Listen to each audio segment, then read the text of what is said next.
Bueno, vamos a hacer el siguiente ejercicio entonces. Dice, dado el campo vectorial F, nos da la fórmula, determinar el flujo saliente a través de la cara lateral del cilindro. Bueno, nos da un cilindro de radio A en R3 que tiene como, digamos, eje al eje Z y la altura que vamos a tomar va a ser el cilindro encerrado entre la altura 0 y la altura 2 del eje Z.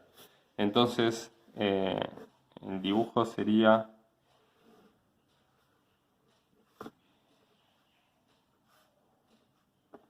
algo así. Acá tenemos un círculo de radio 2 y bueno, va a ser el cilindro este, ¿no? Hasta 2 de altura, desde el piso. Bueno, me salió medio en diagonal, pero sería ese cilindro vertical. Entonces tengo que calcular en la cara lateral, el flujo del campo este. Entonces imagínense que yo quiero hacer esto por definición, ¿sí? Lo que tengo que hacer es, vamos a llamar S a esta superficie, lo que tengo que hacer es una parametrización de algún conjunto de R2 a la superficie que está dentro de R3 con dos parámetros, ¿no? Entonces la parametrización, por ejemplo, que se me ocurre para un cilindro es usar cilíndricas, ¿sí? Las coordenadas cilíndricas, pero como es un cilindro, todos los puntos tienen radio constante, están a la misma distancia del eje Z, están a distancia 2 del eje Z. Las coordenadas cilíndricas son R, θ y el propio Z, ¿sí? R va a ser constante igual a 2, con lo cual como parámetros sobreviven el ángulo y la altura sobre el plano XY, ¿sí? Entonces esos van a ser nuestros dos parámetros. Entonces la parametrización va a ser T de θ z igual a R coseno de θ, R seno de θ, coma z, en donde R, como dije, es un valor numérico, ¿sí? Entonces, R coseno de θ, R seno de θ, coma z. Y ahí están nuestros dos parámetros. ¿Qué teníamos que hacer si quiero hacer esto por definición? Em, no sé por qué estoy poniendo un 2 acá. Acá va una A. Y acá va una A, ¿sí? Es un cilindro de radio A. Disculpen, me confundí con el 2 de la altura del cilindro. Sí, el cilindro tiene altura 2, pero el radio es A. Entonces, esta sería nuestra parametrización, pero A es un número fijo, desconocido, pero es un valor numérico.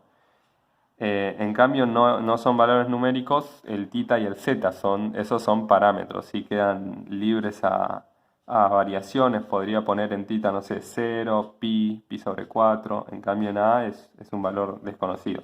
Entonces, como les decía, θ va a ir entre 0 y 2pi, y z va a ir entre las alturas que marca el ejercicio 0 y 2. Entonces así es como parametrizo el cilindro de radio A. Bueno, ¿qué paso seguía? Tenía que hacer las dos derivadas y después hacer el producto vectorial para hacer la integral de superficie por definición, para hacer el flujo. Entonces la derivada con respecto a θ es menos seno menos a seno de θ. La de seno es coseno. Acá no hay θ, es a 0. Y acá con respecto a z da 0, 0 y 1. Entonces cuando hago el producto vectorial me queda este por este menos este por este, que me da a coseno de θ. Después me queda a seno de θ por el 1.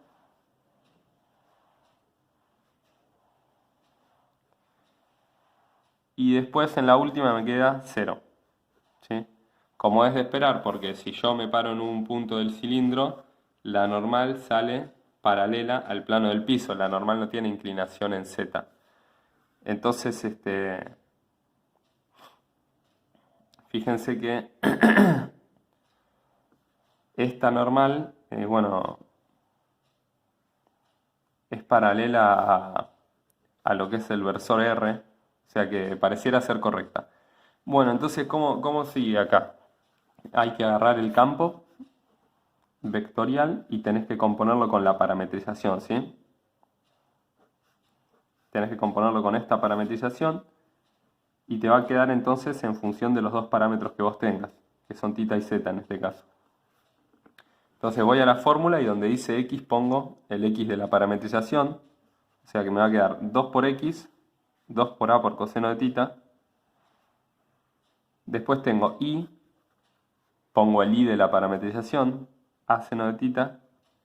Y después tengo z al cuadrado, pongo el z de la parametrización, que es z al cuadrado. Entonces, ahí tengo el campo compuesto con la parametrización. Después tengo que hacer el producto escalar de este renglón con este renglón, que es finalmente lo que uno va a integrar, ¿sí? Cuando vos tenés una integral de flujo en una superficie, justamente la definición es integra en donde estén definidos tus parámetros, entre 0 y 2 y entre 0 y 2pi, ¿qué cosa? El producto escalar de estas dos cantidades, ¿sí? Entonces voy a hacer este por este, me va a quedar 2a al cuadrado coseno al cuadrado de θ. Este por este, a al cuadrado seno al cuadrado de θ. Y este por este, 0. Y acá me va a quedar diferencial θ, diferencial z. Bueno, y esa sería la integral que tengo que hacer. Fíjense que, bueno, acá estaría muy bueno que no esté este 2, porque si este 2 no está, me quedaría a al cuadrado como factor común. Pero bueno, lo cierto es que el 2 está, así que no puedo sacar factor común. A lo sumo lo que podría hacer es, fíjense que no aparece ningún z en el integrando, con lo cual la integral en z va a ser esto por z. Y al evaluarse entre 2 y 0 va a quedar 2 simplemente. O sea que va a salir un 2 acá. Este 2 proviene de la integración en z.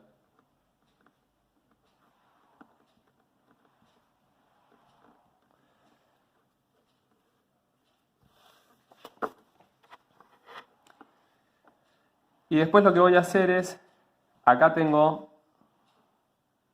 un 2, lo voy a escribir como 1 más 1, o sea que me va a quedar a al cuadrado coseno de θ y otro a al cuadrado coseno de θ que junto con este me va a quedar escrito así, me va a quedar a cuadrado coseno de θ más coseno cuadrado de θ más el otro a cuadrado coseno de θ que sumado con este me queda a cuadrado solamente. Porque coseno cuadrado más seno cuadrado da 1, entonces si saco el a cuadrado de factor común me queda así. Entonces me queda 2. Puedo sacar de factor común y después afuera de la integral el a cuadrado.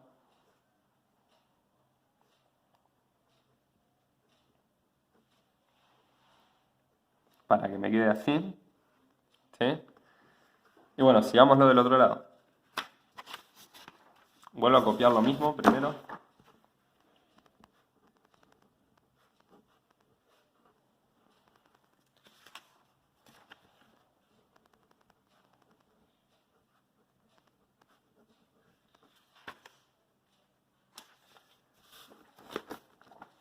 Bueno, estamos en este paso, ¿no? Entonces, ¿qué hago acá?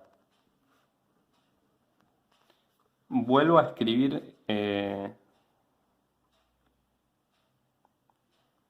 bueno, acá no, ya no me queda otra que hacer la integral. O sea, me queda hacer esta integral. Voy a separar la integral en dos, con la aditividad de la integral, en dos integrales. La segunda es inmediata, ¿sí? La segunda obviamente da 2pi. Y me queda la primera, que la puedo buscar en la tabla de primitivas, ¿sí?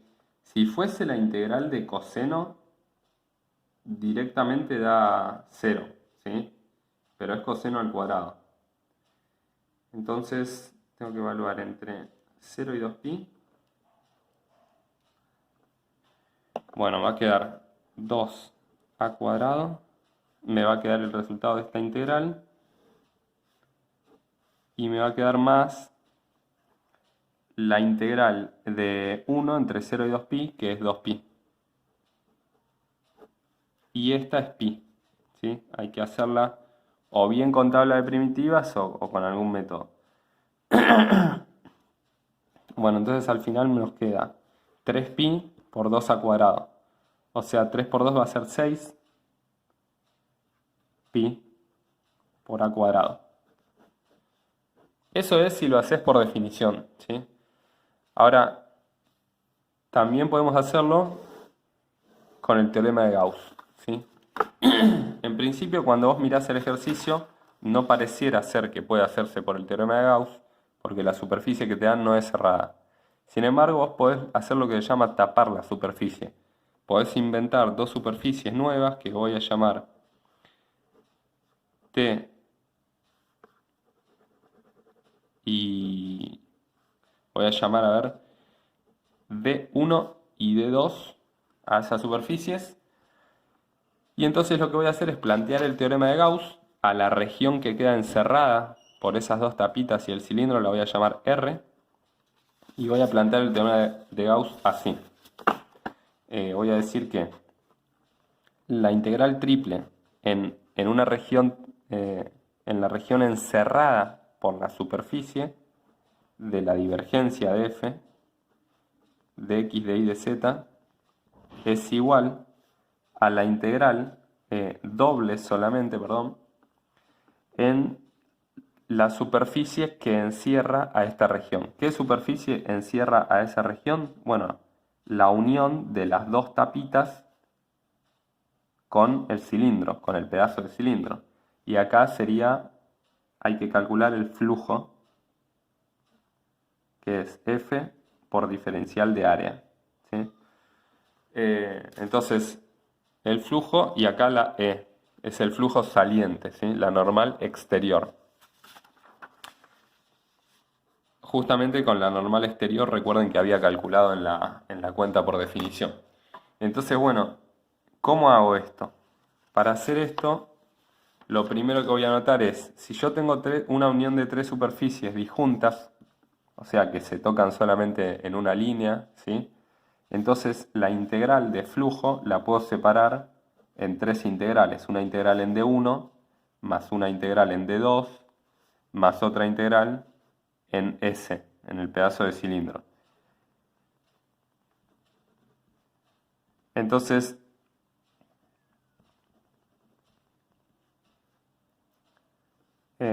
bueno, todas estas tres son las tres integrales de flujo y las normales van a ser, las normales que hay que considerar son acá para arriba, acá para abajo y acá para afuera, ¿sí? Siempre salientes para el teorema de Gauss.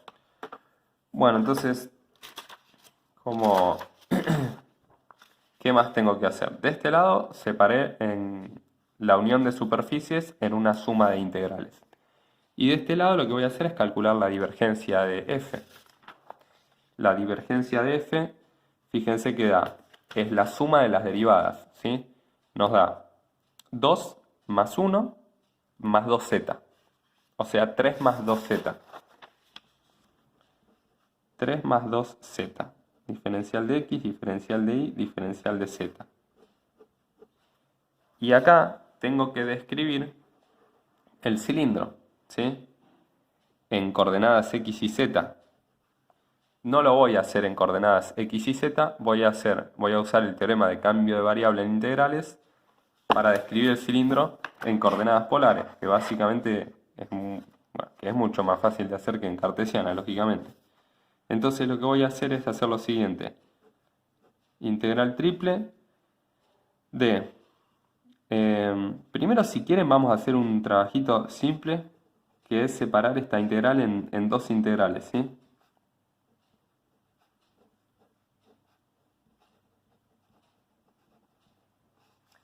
Y acá tengo la suma de las tres integrales también. Voy a llamar a esta I1, I2 y a esta la voy a llamar I3. Entonces acá me va a quedar I1 más I2 más I3. Fíjense que esta primera integral es la integral triple. Acá tengo el cilindro y acá tengo el cilindro, ¿no? El cilindro en realidad es la región encerrada, ¿sí? O sea, R. Entonces, si yo estoy integrando el número 3, puedo sacarlo afuera, me va a quedar la integral del número 1, y la integral de 1 en una región 3D lo que te da es el volumen de esa región. Entonces al final esto queda el triple del volumen del cilindro, de esta región.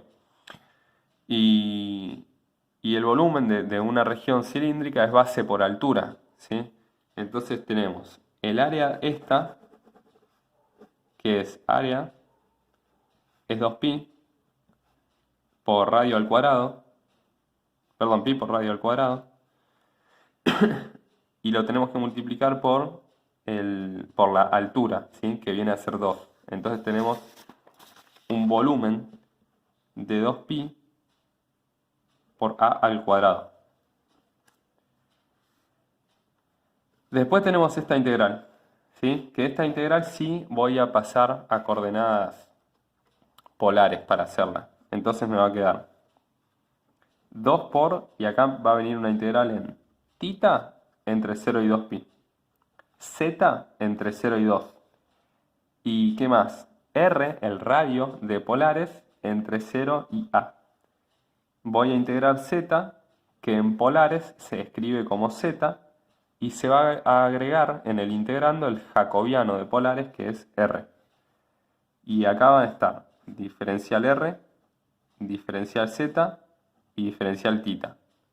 Después vienen I1, I2 e I3. La idea es que el I3 tratarlo como una incógnita y despejarlo, ¿sí? Entonces yo voy a hacer todas las demás cuentas excepto esta, que es la que me pide el enunciado, y esa la voy a despejar. Entonces, bueno, a ver, recapitulando un poco, copiando las cuentas como van al momento acá, me va a quedar 6pi por a cuadrado más 2 veces la integral entre 0 y 2pi, la integral entre 0 y 2 y la integral entre 0 y a de rz diferencial r, diferencial z, diferencial tita. Y después tengo I1 más I2 más I3 en las dos tapas y en el cilindro, el flujo en el cilindro, en la cara lateral. Bueno, entonces hay que hacer esta integral triple. Tita no hay en el integrando, o sea que la integral en tita me va a dar 2pi, ¿sí? O sea que esto es por 2pi. La integral va a ser rz por tita, y cuando evalúo el tita entre 2pi y 0 me queda 2pi. La integral en r va a ser r al cuadrado sobre 2 por z, y lo tengo que evaluar entre 0 y a. En 0 va a dar 0. Entonces me va a quedar... bueno, primero este 2 lo voy a cancelar con este, me va a quedar 2pi. A al cuadrado z, en 0 va a dar 0, diferencial z, y acá me quedan las otras integrales que ya enseguida las voy a hacer.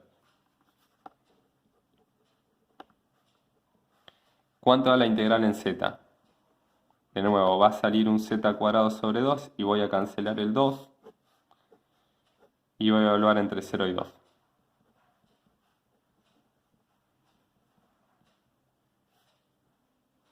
Entonces, cuando evalúo en 2 me queda 4 pi por a cuadrado. O sea que me queda 10 pi por a cuadrado. Bueno, y ahora hagamos I1 e I2, ¿sí? Que son las dos integrales en las dos tapas, con las normales salientes, ¿sí? En ambos casos. Y después, poniendo los datos acá, retomamos y nos queda cuánto vale I3. Entonces, I1. I1 es la integral en la tapa de arriba de flujo, ¿sí? O sea que tenemos que hacerlo de siempre, parametrizar. ¿Cómo es la parametrización de D1? Voy a tener, D1 es esta tapa, voy a tener dos parámetros que son el radio y el ángulo. Y lo voy a parametrizar como R coseno de tita, R seno de tita y Z constante a altura 2. ¿Sí? Es una tapa a altura 2. Entonces voy a hacer TR, la derivada con respecto a R, la derivada con respecto a tita, para después hacer el producto vectorial. Con respecto a R me queda coseno de tita, seno de tita y 0. Y con respecto a Z, no, perdón, a tita me queda menos seno, R coseno y 0. Entonces el producto vectorial entre esos dos vectores tangentes me queda este por este menos este por este, me va a dar 0. Lo mismo pasa en la segunda coordenada y la última me queda coseno por coseno, coseno cuadrado, con un R al lado, menos menos, ¿sí? Este por este. Me queda seno al cuadrado, me queda coseno al cuadrado, así que al final sobrevive solo el factor común, que es R, ¿sí? Bueno, acá tengo la normal, apunta para arriba, o sea que es exactamente la normal que yo necesitaba. En caso de apuntar para abajo, o sea que me hubiese quedado el menos R, si hacía el producto vectorial al revés, simplemente era cambiarle el signo, ¿sí? Y dejar esta. Bueno, ¿y cómo es entonces? Los parámetros, lógicamente, yo no los puse, pero se sabe dónde tienen que vivir para que realmente parametricen toda la tapa, ¿sí? El ángulo va a ir entre 0 y 2pi y el radio va a ir entre 0 y a. Entonces estos van a ser los límites de integración. 0 y 2pi, 0 y a. Y acá va a ir el campo compuesto con la parametrización. El campo lo tengo acá. Entonces voy a poner 2x, ¿sí? En lugar de x voy a poner r coseno de tita. Entonces 2 r coseno de tita y r seno de tita. Esto es el campo compuesto con la parametrización. Producto escalar, el vector normal que salió de la misma parametrización. Fíjense que, bueno, y acá tengo que integrar en r y en tita. Fíjense que el producto escalar queda súper simple, ¿sí? Entonces me queda la integral entre 0 y 2pi y entre 0 y a de 2r. Y bueno, esta integral, la sigo por acá, en tita, acá es 2pi, me da 2pi. Por la integral esta en r va a ser 2r al cuadrado sobre 2. Voy a cancelar los 2 y evaluar entre 0 y a. O sea que me queda 2pi por a al cuadrado. Esta es D1. Esta es la que habíamos llamado, perdón, I1. Lo mismo tenemos que hacer con I2, ¿sí? Va a ser muy similar. ¿Qué va a cambiar en I2? Lo siguiente. Acá va a haber un 0 porque voy a estar parametrizando el piso, ¿sí? Voy a hacer I2, ver si puedo salvar estas cuentas para I2 haciendo algunas modificaciones menores. Las derivadas no van a cambiar. El producto vectorial va a ser el mismo. Pero esta vez para I2 no me sirve esa normal porque yo necesito una normal que apunte hacia abajo. Esta 00R apunta hacia arriba porque R en polares siempre es positivo. Mayor o igual a 0. Entonces la normal que yo voy a tomar va a ser 00 menos R.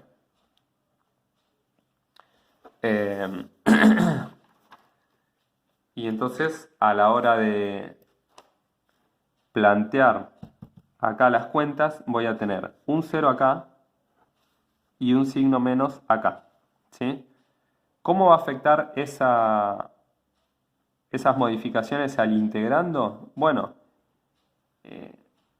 acá va a pasar a haber un 0, y con lo cual toda la integral va a dar 0, ¿sí? Entonces esto es el valor de I2. Bueno, entonces volviendo a la cuenta que teníamos por atrás, tenemos 10pi a cuadrado es igual a I1 más I2, que vale 0, más I3, que es la integral que queremos calcular. Entonces,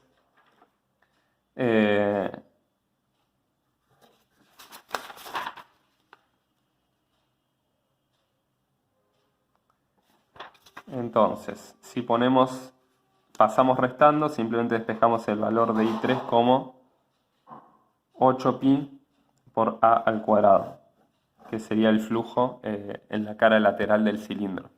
Bueno, voy a marcar una errata que me di cuenta al ver que los resultados no coincidían en la integral de flujo sobre la cara lateral, que es el siguiente.